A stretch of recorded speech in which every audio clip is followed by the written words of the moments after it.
Salut à tous, c'est Manu, c'est Jean-Mi, on va parler de Tesseract. Un mystérieux cube est apparu au-dessus du pôle nord magnétique. Il commence à se condenser, s'effondre sur lui-même et menace notre monde. Nos plus grands scientifiques doivent agir avant qu'il ne soit trop tard. C'est un jeu de James Finhaber et il est illustré par Denis Freitas. Le jeu est édité en France par Don't Panic Games. C'est un jeu pour 1 à 4 joueurs, des durées de partie d'environ 60 minutes à partir de 14 ans. Le jeu vous met au défi de manipuler 64 dés qui composent le Tesseract. À votre mission, extraire et analyser les cubes, les confiner. Vous allez pouvoir les modifier et les échanger entre joueurs, mais attention, si une 7ème brèche est provoquée, vous allez perdre la partie. Avec des capacités asymétriques, une tension croissante, et un mode solo qui est aussi bien que le mode multijoueur, Tesseract est un véritable défi pour les amateurs de stratégie et de coopération.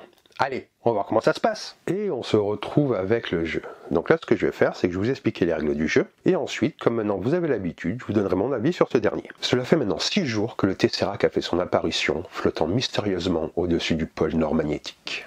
Au départ, aussi grand qu'un pâté de maison, il a lentement commencé à se condenser, se repliant sur lui-même jusqu'à ne tenir plus que dans la paume d'une main. La Terre est au bord de l'annihilation.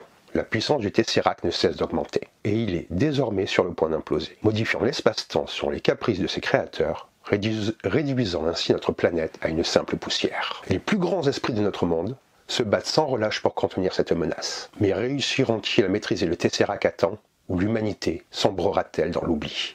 Seul le temps nous le dira. Le jeu propose 4 socles réversibles, chacun correspondant à un niveau de difficulté spécifique. Chaque socle offre 2 variantes, une sur le recto, une autre sur le verso, permettant ainsi de varier l'intensité du défi. Il est recommandé, pour une première partie, de commencer avec le socle 1. Si vous êtes déjà à l'aise avec les jeux de coopération et de stratégie, vous pouvez commencer directement avec le socle 2 pour un défi plus complexe. Une fois qu'un socle est maîtrisé, vous pouvez essayer sa variante ou passer au socle suivant pour augmenter la difficulté. Comme vous le voyez ici, vous avez un numéro ou une lettre. Donc là c'est le 3. Si une fois que vous avez maîtrisé le 3, vous pouvez faire le 3C qui est plus complexe. Pour la mise en place, vous avez placé le plateau de plateforme avec la plateforme et le Tesseract assemblé au centre de la table. Vous placez le plateau confinement à côté.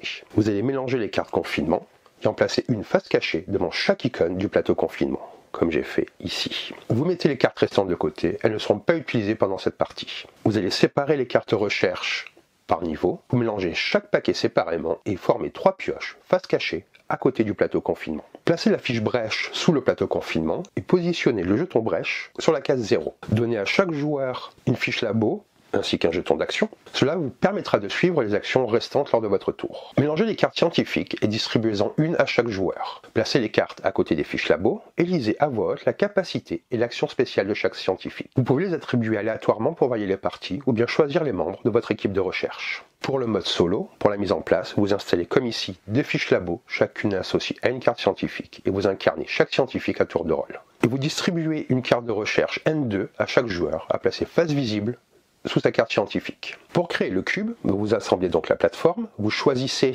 le socle que vous désirez, vous faites bien attention à les mettant pour qu'il y ait plusieurs niveaux grâce à cela, et une fois que c'est fait, vous l'enlevez. Vous demandez à chaque joueur de choisir un cube parmi ceux restants sur l'un des coins supérieurs du Tesseract. Vous lancez ce cube et vous le placez sur la fiche labo du joueur, c'est-à-dire que là on est 2. On va prendre, on va dire celui-là, on le lance, on le place. L'autre va prendre celui-là, il le lance et il le place. Selon le nombre de scientifiques, vous allez retirer des cubes supplémentaires. 1 à 2 scientifiques, vous retirez les cubes des coins supérieurs restants du Tesseract. Donc là on enlèverait celui-là ainsi que celui-là. 3 scientifiques, vous retirez le cube du coin supérieur restant, puis le cube de plus basse valeur des coins de l'étage inférieur. Vous retirez à 4 scientifiques, vous retirez le cube de plus basse valeur des coins de l'étage inférieur, puis celui juste en dessous. Une fois que cela est lancé, vous lancez ces cubes et vous les placez dans la zone d'amorçage qui est située à côté du plateau plateforme. C'est-à-dire que là je vais les lancer et je vais donc le mettre ici et ici. Les cubes sont maintenant amorcés et doivent être placés sous l'icône correspondante. Une fois que ceci est fait, la mise en place est terminée.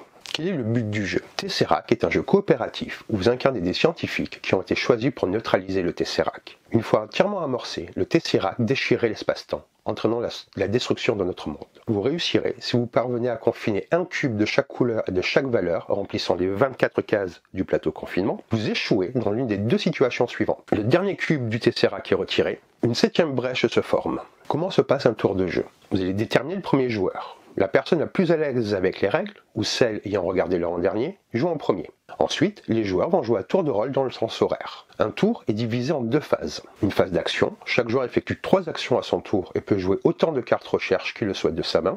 Et une phase menace. À la fin de la phase d'action, vous retirez un cube du Tesseract, vous le lancez et vous le placez dans la zone d'amorçage, en appliquant toute brèche éventuelle. Gardez un œil sur la zone d'amorçage car je vous le redis, si vous perdez la partie, si vous atteignez cette brèche. Une fois la phase menace terminée, y compris la résolution de tout événement déclenché par le socle, le tour passe à la personne suivante. Pour lire les cubes, sur chaque cube, il y a des points. Cela indique la valeur 1, 2, 3, 4, 5, 6. Et le reste, ce sont les couleurs. C'est un jeu où la communication est importante. Vous pouvez communiquer librement avec les autres joueurs tout au long de la partie. Cela inclut le partage de vos intentions et la demande d'aide. Votre main de cartes est posée devant vous, face visible, afin que toute l'équipe puisse la voir. Une réelle coordination est essentielle pour optimiser vos tours et réussir. Prenez en compte les conseils des autres scientifiques pour avoir une vision globale de la situation. La décision finale revient toujours à la personne dont c'est le tour, et cette décision ne peut pas être contestée. Parlons plus en détail de la phase d'action. Lors de la phase d'action, vous effectuez 3 actions au choix. Vous pouvez accomplir des actions différentes ou répéter la même action plusieurs fois. Vous pouvez également jouer autant de cartes recherche de votre main que vous le souhaitez, et cela ne compte pas comme une action. Vous allez utiliser votre jeton action pour suivre le nombre d'actions que vous faites. La première action possible est l'action de prélèvement. Vous prenez un cube amovible du Tesseract et vous le placez sur un emplacement vide de votre fiche labo sans changer sa valeur. Condition, un cube est considéré comme amovible si au moins 3 de ses faces sont visibles, y compris sa face supérieure. Donc là, par exemple, on a 1, 2 et 3, mais par exemple ici, non. Ici non plus. Donc il faut qu'il y ait 3 faces visibles pour bouger un cube. Si un cube est caché dans le Tesseract, ou si seulement 2 faces sont visibles, il est impossible de le prélever. Vous ne pouvez pas interagir avec les cubes non amovibles du Tesseract, que ce soit pour les actions scientifiques ou pour l'amorçage. Donc là, par exemple, si c'était mon tour, je pourrais décider de prendre celui-là, et je le place sur ma fiche labo. La deuxième action possible est la calibration. Vous augmentez ou vous diminuez la valeur d'un cube, soit dans votre laboratoire, soit dans la zone d'amorçage. Un cube de valeur 3 peut être calibré comme ceci pour devenir un 2 ou un 4. Un 6 ne peut pas être transformé en 1 et inversement. Dans votre laboratoire, calibrer les cubes peut vous aider à créer des séries ou des suites valides pour l'action de confiner. Dans la zone d'amorçage, calibrer un cube permet de réduire le risque de brèche. Il y a une exception. Dans la zone d'amorçage, un cube de valeur 1 peut être calibré sur 0, mais dans ce cas, il est détruit. Une autre action possible est le transfert. Vous déplacez un cube depuis votre fiche labo sur un emplacement vide d'un autre laboratoire, ou inversement, depuis un autre laboratoire vers votre fiche labo. Par contre, l'autre scientifique doit donner son accord avant tout transfert. Cela vous permet de faire circuler les cubes, et cela est une solution pour éviter d'en prélever au Tesseract, ce qui peut avoir un impact stratégique important. Vous avez l'action d'étudier. Défaussez une carte recherche de votre main et vous piochez une de niveau supérieur. Par exemple, au début de partie, on a distribué des cartes de recherche N2. Vous la défaussez pour piocher une carte N3. Cela permet d'avancer dans les niveaux de recherche, offrant des cartes plus puissantes et des options plus intéressantes. Notre action est l'action très importante de confiner. C'est une des actions les plus importantes du jeu. Avant de pouvoir effectuer l'action confinée, vous devez vérifier si vous avez une série de suites valides de cubes dans votre laboratoire. Une série est composée de cubes ayant la même valeur. Par exemple, j'ai une suite est composée de cubes ayant des valeurs successives. Il faudrait que là, par exemple, comme par exemple ici, 1, 2 et 3. Pour qu'une série ou qu'une suite soit valide, elle doit comprendre au moins 3 cubes, et vous pouvez rassembler des cubes de même couleur ou de couleurs différentes. Vous pouvez réorganiser les cubes de votre fiche labo à votre convenance pour créer une série ou une suite valide. Une fois que ceci est fait, vous allez choisir un cube à confiner. Vous le placez sur l'emplacement correspondant de sa couleur et à sa valeur sur le plateau confinement. Par exemple, je pourrais décider, sur ces 3 cubes, je prends celui-là, que je place à son emplacement. Le plateau confinement ne peut accueillir qu'un seul cube d'une même valeur et d'une même couleur. Ensuite, vous allez vérifier la zone d'amorçage. Si cette zone contient un cube strictement identique, c'est-à-dire la même valeur et la même couleur, donc là il faudrait qu'il y ait un dé comme ceci, ici, vous détruisez ce cube, c'est-à-dire que vous le retirez du jeu. Seul un cube peut être détruit par action confinée, même si plusieurs cubes correspondent à celui que vous avez choisi. Une petite astuce, si la zone d'amorçage ne contient pas un cube strictement identique, mais plutôt un cube de même couleur et proche valeur, vous pouvez tenter de le calibrer pour qu'il corresponde à la valeur de votre cube avant d'effectuer l'action de confiner. Vous avez finalement, dans l'action confinée, une étape facultative. Vous pouvez relancer les cubes restants de votre série ou de votre suite, donc ceux qui sont encore sur votre fiche labo, pour essayer d'obtenir de nouvelles valeurs. En échange, vous pouvez piocher une carte recherche d'un niveau correspondant au nombre de cubes anciens. Là, je peux donc soit décider de les garder, ou sinon, je les lance, et je prendrai une carte. Les cubes relancés sont ensuite remis dans votre laboratoire avec leur nouvelle valeur. Vous pouvez choisir de ne pas relancer les cubes et de les garder dans leur état actuel pour préparer des actions futures. Vous avez reçu en début de partie des cartes scientifiques. Chaque scientifique possède une capacité unique qui peut vraiment influencer la partie. Lorsque vous planifiez vos 3 actions pendant votre tour, n'oubliez pas de tenir compte de cette capacité, car elle peut parfois faire une grande différence pour l'issue du jeu. Les capacités permanentes sont des pouvoirs que vous avez à tout moment pendant la partie, sans avoir à dépenser une action. Certaines peuvent être utilisées plusieurs fois par tour, tandis que d'autres ne sont utilisables qu'une seule fois. Cela est chaque fois précisé sur la carte. Les actions individuelles sont spécifiques à chaque scientifique et doivent être effectuées pendant votre tour. Les cartes recherche sont un élément clé pour progresser dans le jeu. Vous pouvez jouer autant de cartes recherche que vous le souhaitez pendant votre phase d'action, et ce, sans que cela n'utilise une de vos 3 actions. Ces cartes ont une action gratuite et vous pouvez les jouer avant, pendant ou après vos autres actions. Pour les cartes recherche, il n'y a pas de limite en main, mais une fois qu'une pioche est épuisée, elle ne sera pas remélangée. Vous ne pouvez plus piocher de cartes de ce niveau. Il y a 3 niveaux de cartes. Les cartes recherche sont séparées en 3 niveaux. Plus le niveau est élevé, plus l'effet de la carte sera puissant. Il n'y a pas de carte niveau 1 dans le jeu, car ce niveau dépend du nombre de cubes restants après un confiné. Les cartes de niveau 2 ont des effets modérés mais utiles pour la gestion des cubes. Les cartes niveau 3 sont des cartes puissantes avec des effets importants. Et finalement, les cartes de niveau 4 sont particulièrement puissantes et peuvent transformer le cours de la partie en votre faveur. Certaines cartes comportent certains mots-clés que je vais vous préciser. Lorsqu'on parle de détruire, vous retirez un cube du jeu. Il est mis de côté et certaines actions peuvent utiliser les cubes détruits par la suite. Reprogrammer, vous allez modifier la valeur d'un cube de manière libre dans la plage de 1 à 6. Cela peut être très utile pour adapter la valeur d'un cube aux exigences de la suite ou de la série que vous souhaitez créer.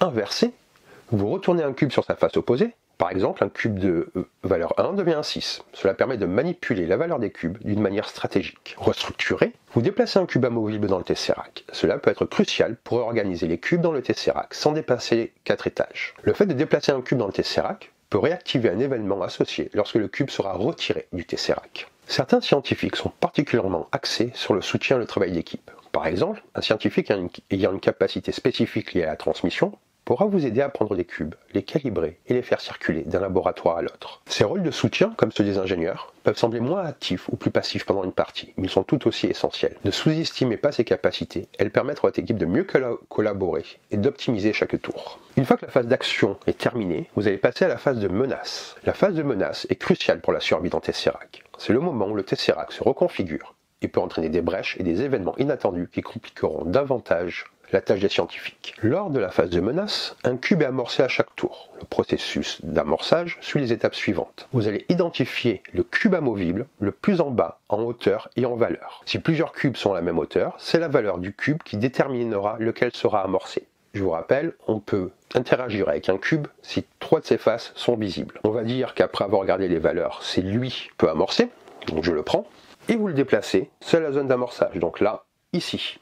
Si la zone d'amorçage contient 3 cubes ou plus d'une même valeur, une brèche se produit. Et vous allez avancer le jeton brèche de 1. Si la zone d'amorçage contient 6 cubes ou plus de même valeur, 2 brèches se produisent, ce qui est très dangereux pour la partie. Petite astuce, calibrer des cubes pendant la phase d'action peut être une stratégie pour manipuler la zone d'amorçage sans risquer de créer une brèche. Il faut essayer d'éviter d'avoir trop de cubes de la même valeur dans la zone d'amorçage à tout moment, surtout pendant la phase de menace. Chaque fois qu'un cube est retiré du Tesseract, donc en bas, comme vous voyez, il révèle un symbole sur le socle et déclenche un événement. Ces événements peuvent survenir pendant la phase de menace, mais certains peuvent être déclenchés pendant la phase d'action. Vous avez ici le rappel de tous les événements que vous retrouvez là. La zone d'amorçage est un point clé à surveiller pendant la phase de menace. Calibrer des cubes pour qu'ils correspondent à une valeur proche de la valeur des cubes amorcés peut être une manière de contrôler cette zone et de réduire les risques de brèche. Choisir les événements à déclencher. En effet, dans certains cas, vous devez prendre le risque calculé de déclencher un événement pour en limiter l'impact. Par exemple, réduire le nombre de cubes dans le Tesseract via l'accélération peut être utile si vous pouvez ensuite gérer les cubes restants plus efficacement.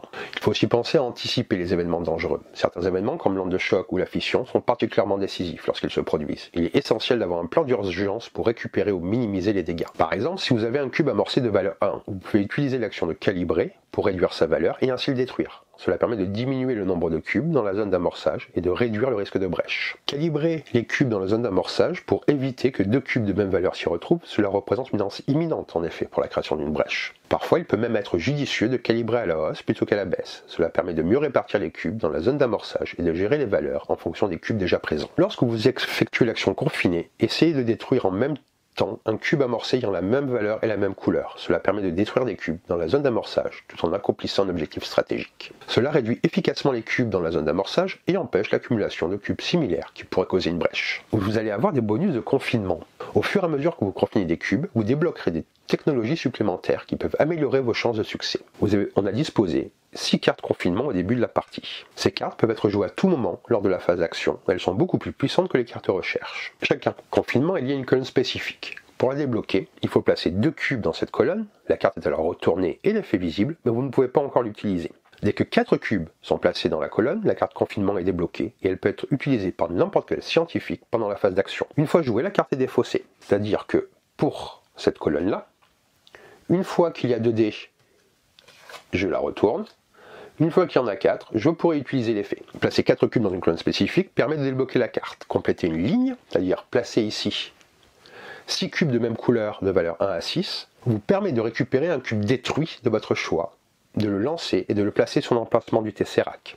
Les cubes détruits que vous avez mis de côté lorsqu'on vous le précise. Cela peut vous aider à réactiver certains effets du Tesseract et potentiellement vous offrir un avantage stratégique. Comment se passe la fin de partie? Votre objectif est donc d'empêcher le Tesseract d'imploser et de sauver le monde. Quelles sont les conditions de victoire et de défaite? Vous réussissez si vous parvenez à remplir toutes les 24 cases du plateau confinement, avec un cube de chaque couleur et valeur. Cela signifie que vous avez réussi à désactiver le Tesseract et éviter l'annihilation du monde. Vous allez échouer si le jeton brèche atteint la dernière case de la piste brèche, vous perdez la partie.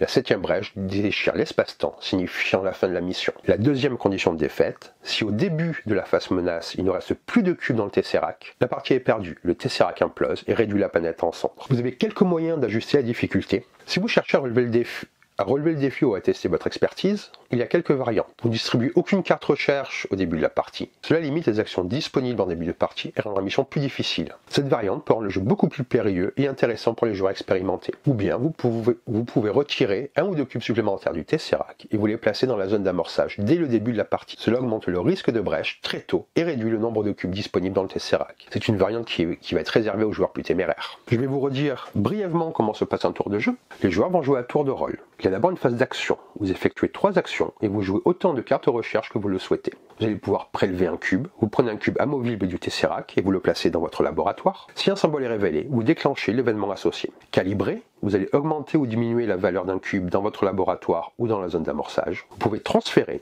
vous déplacez un cube depuis votre fiche labo sur un autre laboratoire ou depuis un autre laboratoire sur votre fiche labo. Vous pouvez étudier, vous placez une carte ou défausser une carte recherche de votre main et puis vous en piochez une du niveau supérieur. Vous allez pouvoir confiner, vous placez un cube issu d'une série ou d'une suite valide sur votre plateau. Vous contrôlez la zone d'amorçage. Si elle contient un cube identique au cube qui vient d'être confiné, vous le détruisez. Vous pouvez relancer les cubes restants qui vous ont servi à faire la suite ou la série pour piocher une carte recherche d'un niveau correspondant au nombre de dés lancés. Et finalement, l'action possible est approfondir, c'est utiliser l'action de votre carte scientifique. Si à la fin d'une phase d'action, le plateau de confinement est complété, vous avez réussi. Vient ensuite la phase menace. Si au début d'une phase menace, il ne reste aucun cube dans le Tesseract, vous avez échoué. Il y a 2 étapes dans la phase de menace. Vous allez faire un amorçage. Vous identifiez le cube amovible le plus en bas en hauteur et en valeur du Tesseract. Vous prenez ce cube, vous le lancez et vous le placez dans la zone d'amorçage, sous l'icône correspondant à sa nouvelle valeur. Si la zone d'amorçage contient 3 cubes ou plus de la même valeur, vous avancez le jeton brèche. S'il contient 6 cubes ou plus de même valeur, vous avancez le jeton brèche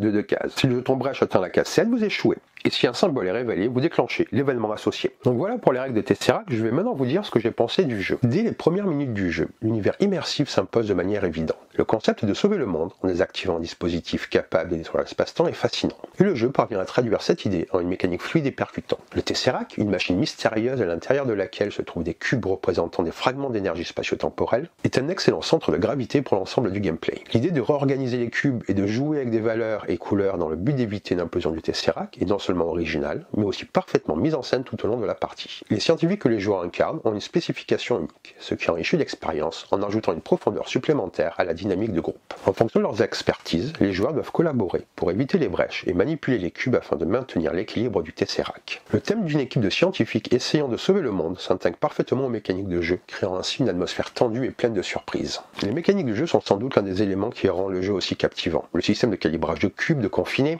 placer les cubes dans les zones spécifiques du plateau confinement, et la manipulation des cartes recherche est simple en théorie, mais extrêmement riche en pratique. Chaque action demande une réflexion stratégique, car un nombre limité d'actions et la pression du temps imposent des choix difficiles. Le Tesseract est au cœur du jeu, et sa gestion est un vrai défi. Les joueurs doivent constamment faire attention à l'évolution de la zone d'amorçage, où les cubes amorcés sont placés à chaque tour. Plus il y a de cubes de la même valeur dans cette zone, plus le risque de brèche augmente, ce qui pourrait entraîner des conséquences catastrophiques pour l'ensemble de l'équipe. La mécanique de l'amorçage des cubes, où l'on identifie et sélectionne les cubes amovibles les plus bas pour les déplacer ou les calibrer, oblige les joueurs à constamment ajuster leur stratégie et à anticiper les événements à venir. Le système de confiné est un élément clé du jeu. Il consiste à placer un cube dans une case spécifique du plateau confinement en fonction de sa valeur et de sa couleur. C'est une action qui permet non seulement de rapprocher les joueurs de la victoire, mais aussi de détruire les cubes amorcés, réduisant ainsi les risques de brèche. Il y a un aspect de course contre la montre, car chaque action de confiné est essentielle pour progresser, tout en gardant l'œil sur la zone d'amorçage. Les cartes recherche, qui peuvent être utilisées à n'importe quel moment de la phase d'action, introduisent une certaine flexibilité. Elles ne comptent pas comme une action en soi, ce qui permet aux joueurs de les jouer en parallèle de leur stratégie principale. Ces cartes apportent des effets puissants, qu'il s'agisse de détruire des cubes, pour reprogrammer leur valeur, ou d'inverser leur face pour les manipuler à leur avantage. Ces cartes augmentent la rejouabilité, car elles peuvent rendre chaque partie différente selon les cartes qui sont piochées. Et leur utilisation habile peut renverser une situation désespérée en un moment clé. Un des aspects les plus saisissants du jeu est la difficulté progressive. Au fur et à mesure que les joueurs avancent, les risques d'implosion du Tesseract deviennent de plus en plus pressants. La phase menace, où des événements imprévisibles viennent chambouler les plans des scientifiques, génère une pression constante, que ce soit la fission, qui fait apparaître un cube détruit dans la zone d'amorçage, ou l'impulsion électromagnétique, qui relance tous les cubes du jeu. Chaque événement peut avoir des conséquences dramatiques. Les brèches, symbolisées par le jeton brèche, sont un autre élément clé de la gestion du risque. Si le jeton atteint la dernière case de la piste, la partie est perdue. Il n'y a pas de place pour l'erreur. Le jeu impose une dynamique où la coopération devient essentielle, car un membre de l'équipe peut très rapidement faire basculer l'équilibre du Tesseract s'il prend des décisions hâtives ou si la communication entre les joueurs n'est pas optimale. C'est probablement l'un des points les plus satisfaisants du jeu, l'accent mis sur la coopération. Chaque scientifique a une compétence particulière et cela entraîne des décisions stratégiques clés qui nécessitent la collaboration des joueurs. Par exemple, certains scientifiques peuvent manipuler plus facilement les cubes ou relancer des cubes de valeur plus faible, tandis que d'autres peuvent confiner des cubes avec plus de précision. Les discussions entre joueurs sont cruciales, car il faut constamment échanger sur les priorités du moment. Le jeu ne serait pas aussi satisfaisant sans une communication ouverte et la gestion des actions collectives. Cela implique de nombreux choix. Quel cube confiner, quel scientifique doit prendre quelle carte recherche et comment répartir les risques entre les différents joueurs. Ces interactions créent un sentiment de camaraderie tout en renforçant l'attention et le suspense. L'aspect stratégique collaboratif transforme chaque partie en une série de choix difficiles et de rebondissements imprévus, ce qui rend le jeu vraiment stimulant. L'un des aspects positifs du jeu est sa rejouabilité. À chaque nouvelle partie, le positionnement des cubes dans le Tesseract change, et les cartes recherche piochées peuvent amener de nouvelles surprises. Le jeu est modulable en termes de difficulté, ce qui permet aux joueurs de choisir un niveau plus facile ou plus difficile selon leur expérience. Les différentes configurations de départ, la variété des événements et des scientifiques créent une expérience différente à chaque fois, ce qui permet de ne jamais se lasser du jeu. Une fois que le groupe a assimilé les bases, le jeu devient très fluide et intuitif. Les règles des cartes recherche et la gestion de la zone d'amorçage peuvent déstabiliser au début, mais cela fait partie intégrante de l'expérience du jeu et de l'immersion dans l'univers du Tesseract. En conclusion, ce jeu se révèle une expérience de stratégie coopérative profonde et satisfaisante. Chaque décision compte et la dynamique de groupe est indispensable à la réussite. La tension palpable à chaque phase menace, l'importance de la coopération et la variété des actions possibles offrent une expérience de jeu complète et engageante. Le jeu se distingue par sa capacité à offrir une expérience intense et ludique tout en exigeant des joueurs qu'ils planifient leurs actions et collaborent de manière stratégique. Le gameplay riche, les mécaniques du jeu réfléchies et l'ambiance immersive en font un excellent choix pour les groupes à la recherche d'un défi coopératif stimulant. La gestion des brèches, des événements, ainsi que des cubes dans le Tesseract est un équilibre délicat. Et la victoire n'est jamais garantie, ce qui donne au jeu une haute valeur de rejouabilité. Si vous êtes amateur de jeux coopératifs de stratégie, ce jeu est un incontournable qui sera vous captiver de nombreuses heures. Donc voilà pour cette vidéo de Tesseract, j'espère que ça nous a plus appris sur ce jeu, moi j'ai beaucoup aimé, en plus il a un aspect sur la table qui est vraiment très agréable. Donc si la vidéo vous a plu, n'hésitez pas à laisser un commentaire ou à vous abonner à la chaîne, ça motive et ça fait toujours plaisir, vous êtes de plus en plus nombreux à suivre les vidéos, donc vraiment ça motive. Sur ce, je vous dis bonne partie et bon jeu!